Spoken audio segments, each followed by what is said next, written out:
Hi guys, welcome to Adventures of Jerry. My good name is Sylvia and welcome. So on this video I'm super excited if you can tell. But on this video I'm gonna be showing you how I celebrated Midsummer in the north of Sweden and everything that goes on, and you're gonna see a whole lot of things. It's gonna be long, but don't get bored, and I hope you're gonna like this video and share, comment and subscribe. I know it's a bit like too late to be posting this kind of video, but I got the time now, so I'm gonna share it, and I hope you're gonna like it, and I hope you're gonna support me. So guys, let's get to the video and see you in a bit. So now we get to see the ladies decorating the midsummer pole with flowers, and later we see where people were making their flower crowns.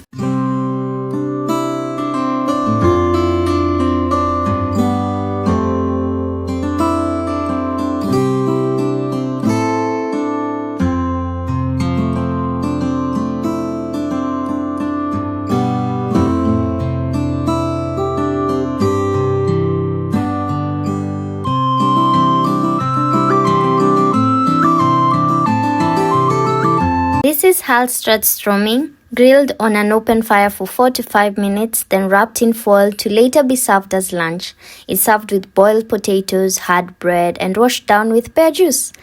The taste for me was a bit salty, plus it had a few like small bones. It was good, I think. It was really good. Let's listen to Midsummer Traditions guided tour. Right now in front of a timber storage house, and these houses, if you go out in the Swedish countryside, you'll see them everywhere. Not all of them are as large as this one, some are quite small, and often they are painted in red. But this is what they looked like back when they were put up, because at that time we didn't have the red color that is associated with a lot of Scandinavian architecture these days. They were usually just hard, the timber, and they are raised off the ground to keep away moisture, but also to keep away any kind of insects or rats or mice or any such rodents that want to have a particular grain. And if you look at the bottom, you can see that they have these strange sort of half-moon shaped logs that pop them up. And those are used to keep the mice away, because they can't crawl up the sides of them, because it's such a steep angle. And you would, in these store, as I mentioned, grain and food and everything that was you would use to survive the winter. And they were put further away from the main farm, because if a fire erupted in your home, you didn't want it to burn down all your food storage along with it. So you often see these a little bit further away from the village or from the houses. And that is the explanation as to why. And when it comes to food during Midsummer, the menu has stayed about the same since the early 1900s, thereabouts. You would have beer and schnapps, you would have fresh potatoes, herring, salmon, all those sorts of things. But the menu during the 1800s and earlier would have looked very different, especially considering that eating fresh potatoes recently harvested during this time of year, that's a waste of your time and effort. Those potatoes could have grown like 3 times that size. Why would you ever eat them now, right? And as well, it was a lot more porridge, less fish and meat and all those sorts of things. You mainly ate grain and bread, and those more hearty foods that we today go to the supermarket and are like, oh, this is so healthy, right? So now we'll start talking a little bit more about magic.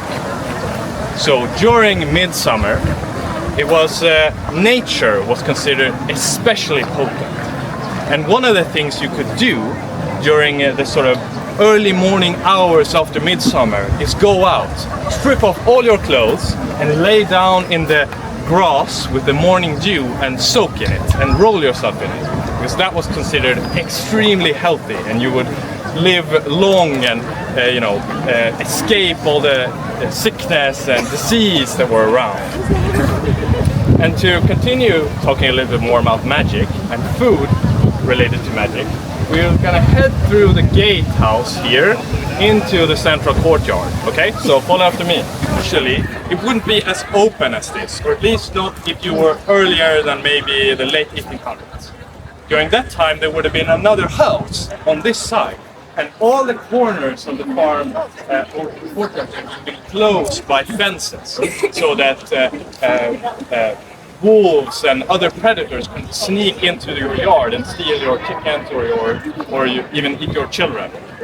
So this kind of open space came around during the 1900s when these things weren't considered as much of a threat, and society wasn't as worried about robbers or thieves or criminals. So these gatehouses, like the one you see behind you, they came out of fashion, and so it's very exciting that we have one of these at Hägnan today, because you can't really find these very often around in Sweden, because most of them were torn down and the building material was used for other homes, as you would. You wouldn't ever just, throw away good building material. You would often reuse it. So with that, looking around the grounds here, if you ever see some stones that look oddly like rectangular in the ground, those are probably old foundations for homes or buildings that were here previously. So that's something kind of like a treasure hunt you can do around here if you want to. But also beside us here, we have our baking cottage over here and a stable, kind of flatbreads we make only out of, I believe, barley it's called in English. And they're very, very, very thin and dry. They last for a long, long time. And there was a lot of things you could do with this bread related to magic. So most often this bread was baked by women and was baked communally with sort of the entire village helping out, since you wanted to get the bread done as soon as possible before winter came. And something you could do if you were having your period while you were baking is you could dip the bread in your period blood, and then you could give it or sneak it into the food of one of the farm hands that you loved. And then he would in turn fall in love with you. Another method, if you're not don't like blood, I suppose, is to put it in your armpit and let it soak in your sweat for a bit, and then give it to the farmer. And sometimes you can see if you buy bread like this traditional bake, they might have written crosses in the bread. And this was done for good bread luck, so you get the bread would last long and nothing would come and eat it up. And behind us here is a large farmhouse. You can see it's painted red, with white around the windows, and we have a brilliant yellow door. And this is the new fashion in the 1800s. The olive red color that you see on almost all Swedish homes today. That came about in the sort of late 1800s or thereabout. As well as the detailing around the window and the yellow door. That was made from another plant, I forgot the name of it in English, but lean it's called in Swedish. And having these large windows on your house, especially the sort of locked window, that is a sign of wealth and power, because most of the time you're living up there in the attic. Like, why would you stay up there? So those windows are really looking into nothing. So they just put them there to show that they could afford, 12 more windows on their home. There's a lot of those things about. Especially this large door. If you compare it to a lot of the other doors around here, you see that they're very small. And so having a large doorway was also another sign of wealth. You didn't need a large doorway. It was most often impractical, in fact. But if you had the money, why not? Right. All right, so behind me you see a stone barn. Now these are quite uncommon, actually. There's many reasons why you wouldn't want to have a stone barn to put your farm animals in, especially cows, because the stone could get quite cold, and so the cows could get sick, especially from this kind of construction, because usually they would have an opening in the floor where they would shuffle down all the cow dung into. So that would be sitting right beneath where the cows are. And so their milk would sour and all these kinds of things. So was in fashion around the 1800s, thereabouts, in the sort of Piteå River Valley, but they quite soon fell out of fashion.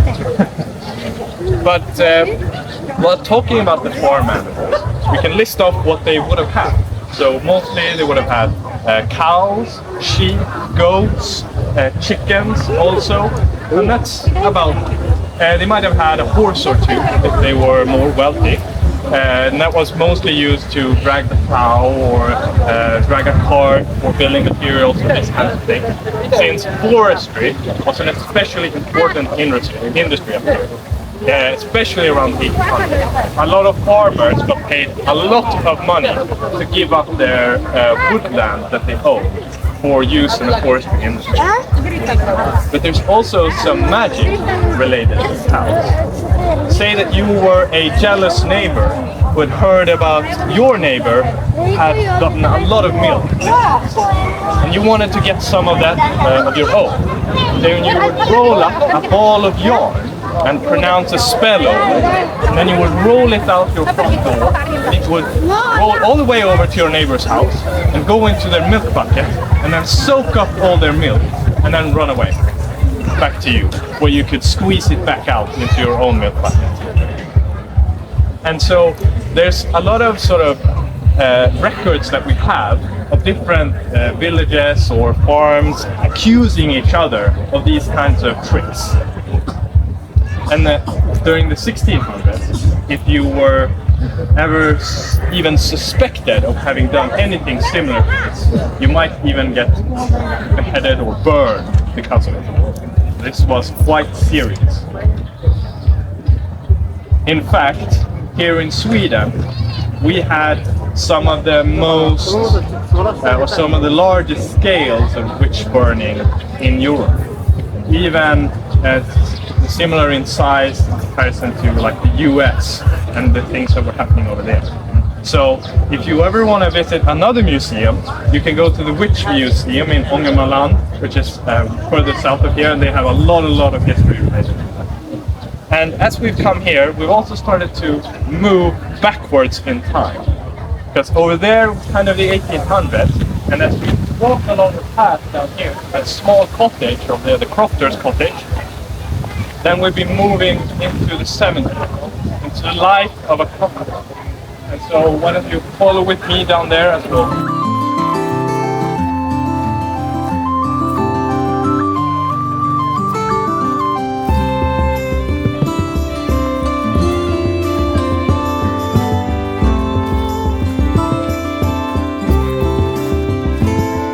Right, so now we're in front of the crofter's cottage.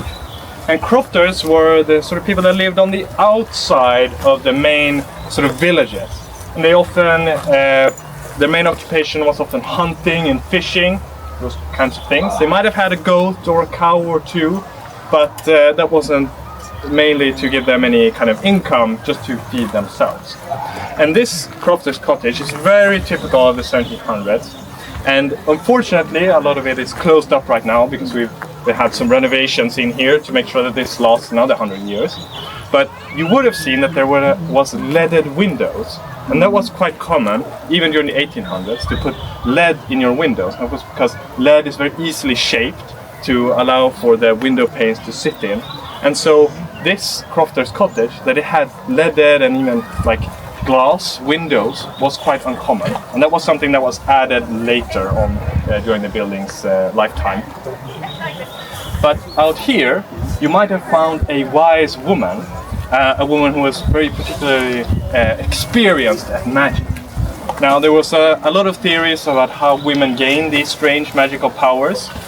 Some believe they found white snakes and then they boiled them in a kettle and made sure to strip them of their scales and ate. And some of them believe that you could find special stumps in the woods, and if you just crawled under them a specific number of times, then you would also gain these magical powers. And you would come to these women because a lot of the time you might not trust your local doctor, because they said the doctor, he was very quick with the saw to remove your limbs that were, going rotten or these kinds of things. Now, those were the methods that were available to them at the time. You can imagine why someone wouldn't want to choose that. and instead wanted to believe that if I walked to my local wise woman, she could take a nail and put it to my toothache, and then she would hammer it into the tree, and then the tree would take over my pain. And so these wise women also sometimes got accused of being witches, but in some villages they were kind of protected and insulated from the church or from other institutions that at the time were going after them, because they believed or wanted to believe in their power. And now, I think at this point, I'm gonna round this guided tour out, because soon we're gonna be raising the Midsummer pole over there, and I don't want you guys to miss that. But I want to leave you with one last thing to think about, and that is, why don't you try some magic in your life? Take a midsummer's wreath that you made today and lay it under your pillow tonight, and either think about the husband or wife that you already have, or if you're in love with someone, think about them, and then maybe, just maybe, you'll find something fortuitous happens. All right? So thank you very much for coming today, everybody. Everyone is just waiting for the midsummer pole to be raised so they can dance around it, play around it, and sing these traditional songs that they sing in the midsummer. And it's just an amazing thing to watch, and you get to watch it now, so enjoy! Fånga daggen! För i natt är det dags att rulla sig i gräset och få den fina daggen på sig, så att nästa år blir så bra som det bara kan bli.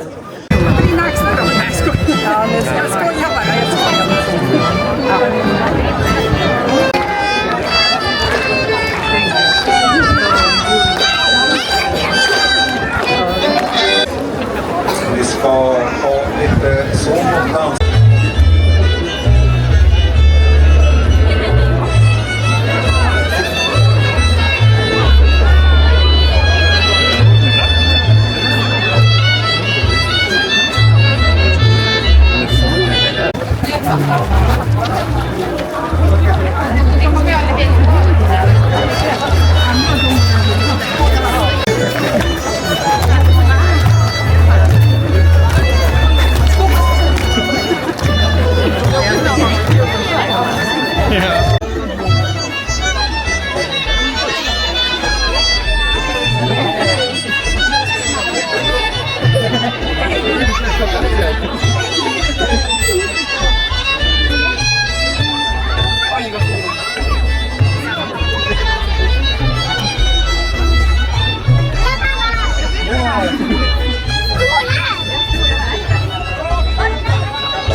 Då kör vi!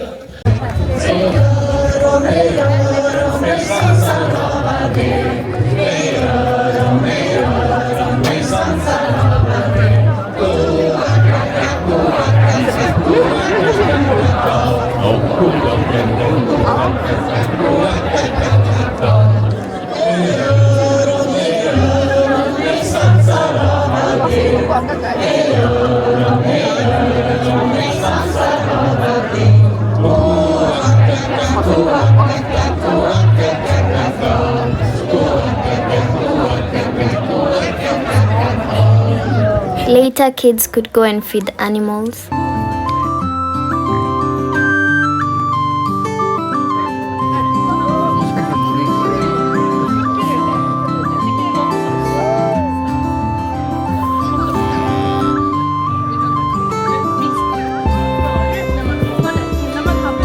This is the end now. I hope you enjoyed watching. Thank you so much for watching. Remember to like, share, comment, and subscribe. Till next time, bye!